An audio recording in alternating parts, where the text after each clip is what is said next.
We got some new stuff from Kaleidescape here in June of 2023. Specifically, kOS version 10.15 is rolling out. 10.14 brought us the revamped disc-to-digital capability. We've got a couple interface features now to check out in 10.15. The other big change has to do with the remote.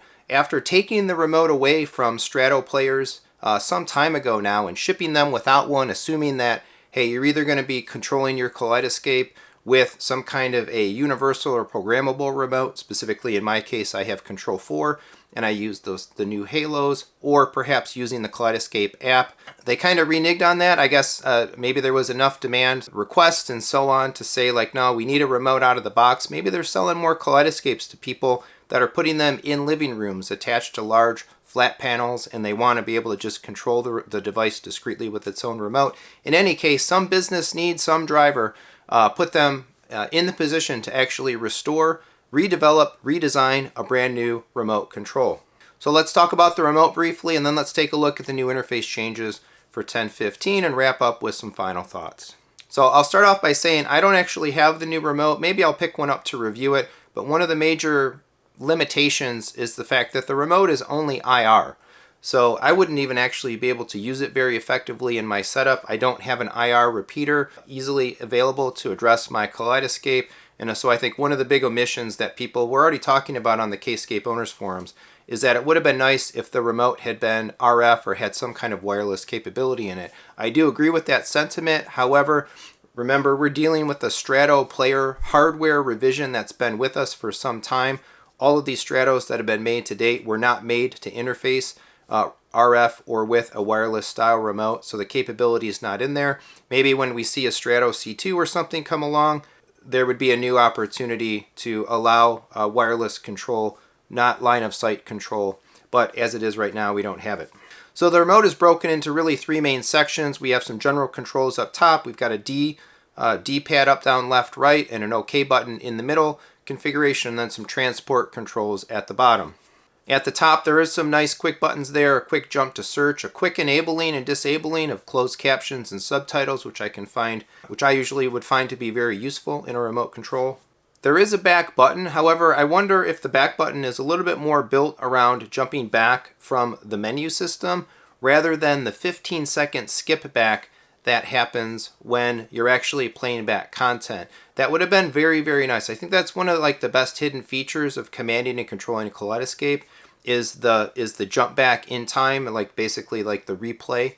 It is in the Control 4 drivers, and I make heavy use of that capability actually when I use my Control 4 Halo to control the Kaleidescape. But given that we don't have a stop button, nor do we have a replay or a jump back button in the transport controls, kind of leads me to believe that the return button, the back button on the higher section of the remote is probably not actually functional as a skip back when you're watching content. If you press that while you're watching content, it's probably like a stop and it would return you back to the menu. So all in all, I think it's fine. I like the little V-shape, the little V-taper of it. I like the black with the silver D-pad. That makes it look, I think, quite sharp. And the nice color printed Kaleidescape logo there as well.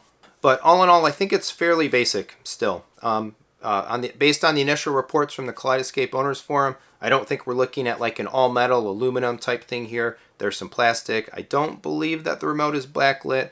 Again, if you have this thing in your hand, sound off in the comments, correct me if I'm wrong, and let me know what you think about it. But still, at the end of the day, I think it's useful to include a remote, particularly for opening up the base to the folks that would be buying these systems, putting them in a living room on a premium flat panel, and giving them the ability to kind of command and control it without having to go to a phone app out of the box. It's a net positive. Strato should have the remote in the box. It's back. This is certainly nicer than the one we had before, and so be it. All right, so here we are on device. Let's take a quick look at what actually changed in 10.15.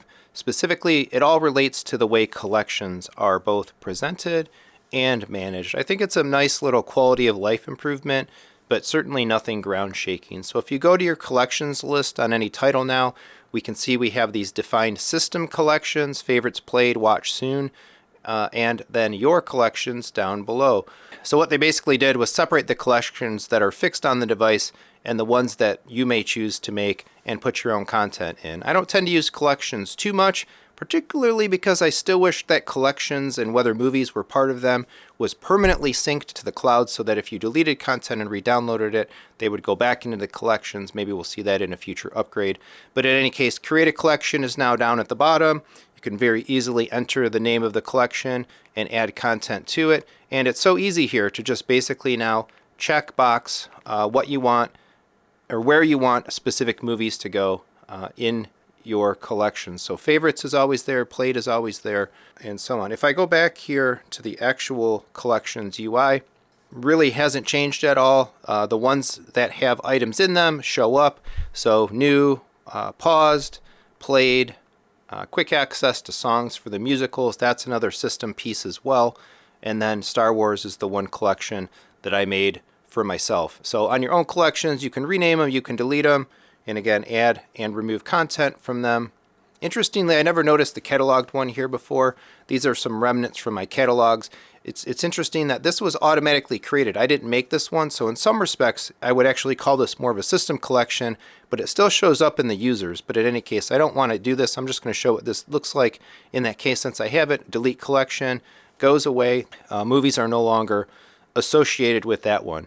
So a nice feature, some little quality of life, better presentation. I appreciate it. If we get improvements like that in every little point release as we go forward, and when we fast forward another 6 months or a year, we'll have a nice rolled up collection of a whole bunch of quality of life improvements. Yeah, there's always a lot more that Kaleidescape could do.